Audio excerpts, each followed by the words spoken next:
의뢰인의 행복만 생각합니다. 법률 문제로 고민에 빠지신 분들에게 정확한 정보를 제공하여 현명한 선택을 하도록 도와드리는 소송 가이드입니다.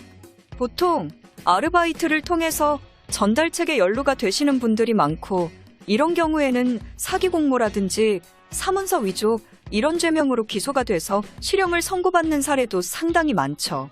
자신들은 물론 보이스피싱 단체 조직에 속아서 아르바이트를 했고 그로 인해서 범죄에 말려들게 됐지만 굉장히 억울하겠죠. 그렇다고 하지만 실질적으로 저희 법원에서는 대부분의 경우에 이것을 공모로 넣는 경우가 많습니다. 그 이유는 미필적 고의를 인정하는 거죠. 그러니까 이런 보이스피싱에 연루될 수 있다는 사정을 인식하면서도 이 일을 계속했다, 이런 식으로 엮어가는 것입니다. 보통은 처음에 알바 천국이라든지 알바몬 이런 아르바이트 온라인 사이트나 앱을 통해서 아르바이트를 구하게 되고, 카카오톡 같은 메시지를 통해서 연락을 취하면 그쪽에서 약간 불법적인 일이긴 하다, 혹은 채권을 추심한다, 혹은 계좌를 좀 빌려달라, 이런 식으로 해서 끌어들이게 되는 거죠.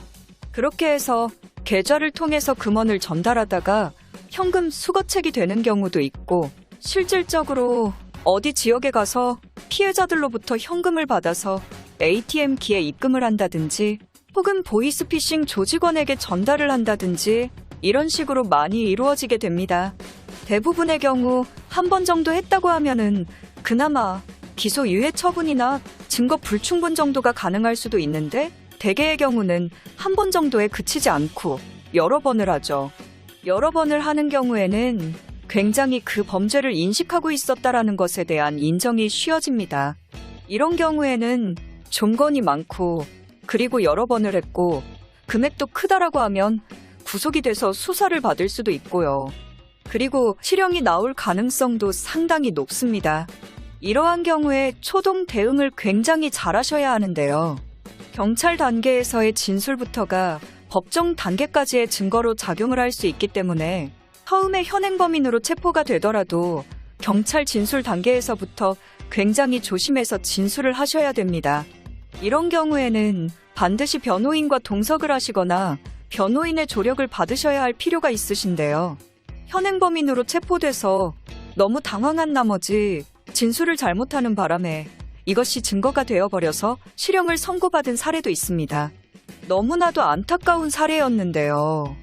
이분은 정말로 자신이 보이스피싱 조직원의 일원으로서 현금 전달을 한다는 인식을 하지 못했다는 것을 누구보다도 잘 알 수 있을 것 같음에도 불구하고 처음에 그 진술을 너무나 당황한 나머지 잘못해가지고 이런 결과를 발생을 시킬 수밖에 없었습니다. 여러분도 반드시 이러한 경우에는 변호인의 조력을 받으시기를 권하고요. 그리고 기소유예 처분이라든지 그런 경우도 상당히 많기 때문에 이런 사건을 많이 다뤄본 변호사님들과 함께 논의를 해간다면 이런 일에 연루가 되셨다고 하시더라도 지혜롭게 처신할 수 있지 않을까 하는 생각이 듭니다. 보이스피싱 현금 전달책이 되지 않도록, 그리고 현재 그런 일을 하고 계시다면 당장에 그만두시고 변호인과 상담을 하시는 것을 권해드립니다. 소송 가이드는 법률적으로 문제가 될 수 있는 부분에 관해 상세히 설명을 드리고 그 해결책에 관하여 근거 법령 및 관련 법령을 제시하는 길잡이를 해드립니다. 항상 노력하는 자세로 의뢰인의 이익을 최우선하는 모습을 보여드리겠습니다. 소송에 대한 자세한 상담을 원하신다면 변호사 무료 상담 신청을 누르시고 더 많은 정보를 보고 싶으시다면 소송 가이드 카페를 방문하시면 됩니다. 내용이 마음에 드셨다면 구독과 좋아요, 알림 설정 부탁드립니다. 더 좋은 내용으로 찾아오겠습니다. 꼭 승소할